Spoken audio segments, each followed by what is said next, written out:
I know a place where dealers roam and they very scary. Try and bust your brain like when I pop the cherry.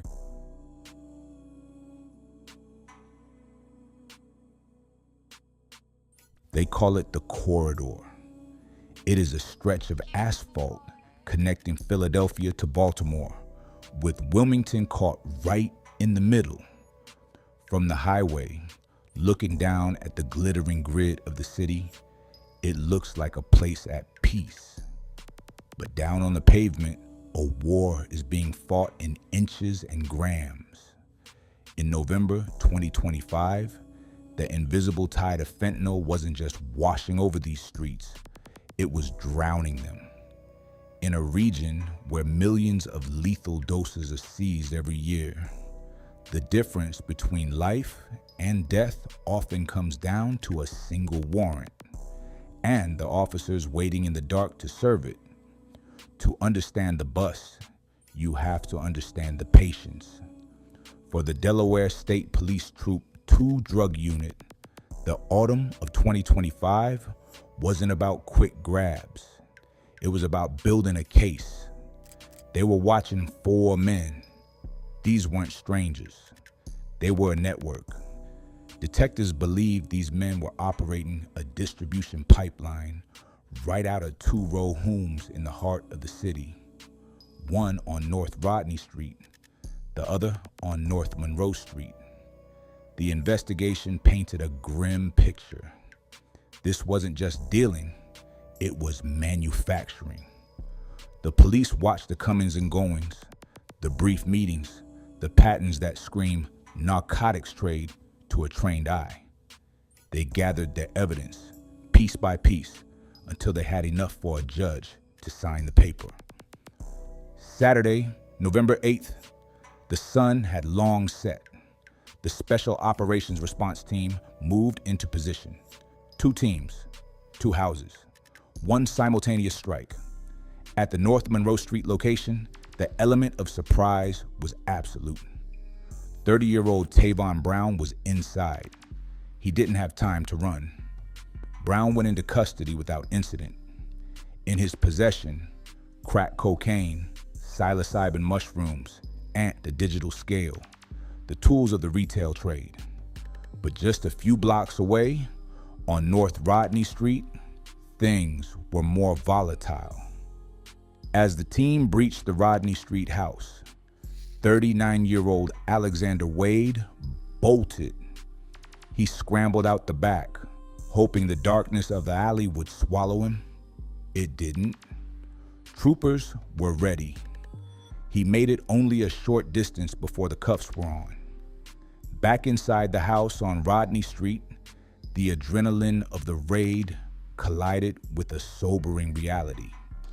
Officers secured 28-year-old Rashid Gilliam, but he wasn't the only one in the home.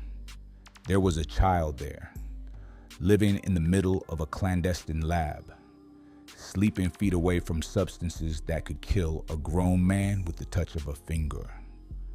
When the dust settled, the detectives opened the evidence bags to see what they had stopped. It wasn't just a few dime bags. 321 grams of suspected heroin and fentanyl. To the layman, that might fit in a sandwich bag. But do the math. Fentanyl is a game of Russian roulette where almost every chamber is loaded. 2 milligrams is considered a lethal dose. What they found on Rodney Street was enough to kill 160,000 people.